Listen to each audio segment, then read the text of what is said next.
One, go. Hello, everybody. My name is John Benitez, and I'm going to be talking about a traumatic event that had shaped my life. It all started on October 25th. It was a normal day at work.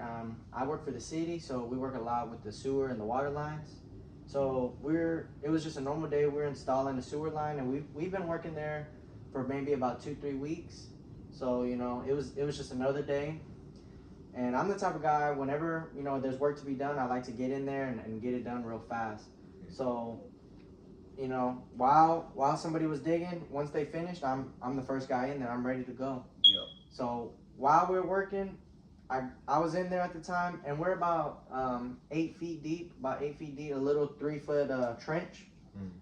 And while I'm down there, I'm cleaning the pipe off, getting ready to install the new pipe that we have.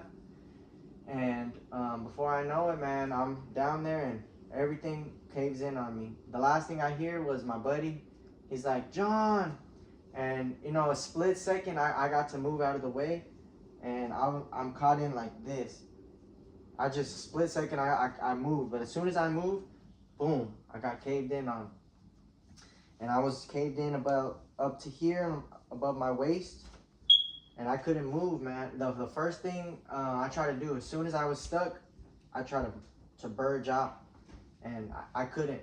And that's when the fear sunk into my brain. That's whenever I was like, wow, this might be my last day. And, I was there for maybe 45 minutes. It took a while for them to get me out because, the mud was so sticky. It was so hard. It had rained the day before. So I was stuck. And once they did get me out, they rushed me to the hospital. And I was scared. I didn't know what was going to happen. But once I got out, I was like, okay, I was relieved. I was just happy to finally get out of there. And that's whenever my mind switched. And that's when I started thinking, maybe I should look for something else. I really like this job, but I don't want to be here forever. I want to look for new opportunities for myself. And then that's whenever I enrolled in for school, right after that moment had happened. And in that moment, I'm thinking, okay, I just survived this. This is my second chance or whatever. I didn't think I was going to survive that. So me surviving that, I'm like, I gotta keep going. I gotta push forward for the next thing. And that's whenever I enrolled in school. And, I never really liked school. I had a big fear for school because I've had a lot of self-doubt in myself about it. And I've been scared of school because I think I'm going to fail. But after that moment, I realized that it's okay to fail, because I can get right back up. Even the chances were very slim. I was blessed and lucky to not have any severe injuries from that moment. And I walked away, I didn't have many scratches on me. I was okay. And that's what really opened my eyes to say, okay, then I could do school. And, whatever I do, then I'm going to do it with my mind straight forward, and I'm going to accomplish that. And that as well is what made me start my 360 business. I have a photo booth business, and that also is what motivated me to push for more. After that, I want more for myself after having that moment happen to me. Any questions? How long were you in the hospital? I was in the hospital to get like all my blood work and everything. They had to make sure that I was okay. So I was in there maybe for like an hour and a half. And did you do any therapy or?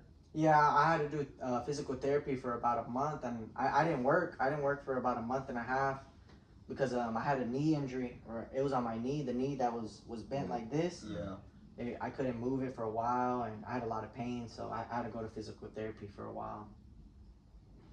When it happened, did you feel like time was moving slower as you were stuck? Yeah. When I was in there, it happened so fast. Being down there, it happened so fast. It was like that. And that's how dangerous it is. And I didn't realize that at the moment, that those scenarios can be so dangerous, because I'm just too.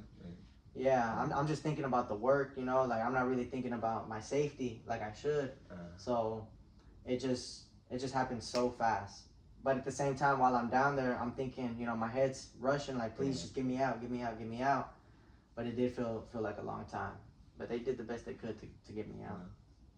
You feel like has it affected you mentally, like going forward still? You feel mentally, yeah, a little bit at work sometimes. I'm a little more precautious when it comes to working. Sometimes I look at something and I'm like, hey, I don't know. I don't think that's safe. Mm. You know, so maybe I'm just gonna hold back a little bit. And it has opened my eyes. And sometimes I do think about it during work. I'm like, whoa, like I just can't believe that actually happened. Scary stuff. Any questions, young lady? Are you traumatized about that? Traumatized? I would say a little bit, yes, a little bit, because it's just one of those things you think like, whoa, like I can't believe that actually happened. You know, it's just one of those things you don't think that can happen. To So- you, like, So when it does happen, it's really mind-boggling because you never see things like that, and it's very rare to get out of those very safe. It's very scary. Anything else? No. Well, how often in your department does like that happen? Like, how did they deal with that? This is actually probably like the first time it's happened in maybe like 30-40 years. It's you know it's really rare that happens. Yeah. But thank you for listening, everybody, and I hope y'all got inspired. That was the goal, that y'all strive for greatness and y'all don't let any little setbacks set y'all back, and y'all can continue to move forward. Thank you. Thank you. Okay.